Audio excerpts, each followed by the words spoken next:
रावलपिंडी में डेंगू के वार जारी हैं और गुज़िश्ता 24 घंटों के दौरान 27 नए मरीज रिपोर्ट हो गए। महकमा सेहत के मुताबिक रावलपिंडी में डेंगू के कुल 10,305 मरीजों की स्क्रीनिंग की गई है, जिनमें 622 डेंगू कंफर्म मरीज आए।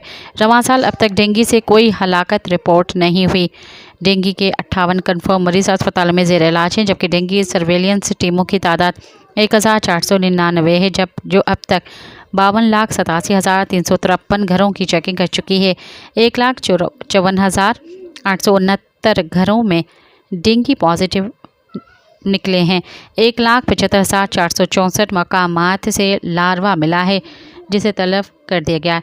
डेंगू SOPs के खिलाफ वर्जी पर 4,183 FIRs और 1,760 बिल्डिंग सरबमहर और 3,389 चालान दर्ज किए गए हैं। डेंगू लार्वा की मौजूदगी पर 1,03,55,000 रुपये जुर्माना किया गया। सब्सक्राइब कयो अवामी न्यूज़ HD के ताज़ा तरीन ख़बरुन ला ॾिसंदा रहो अवामी न्यूज़ HD।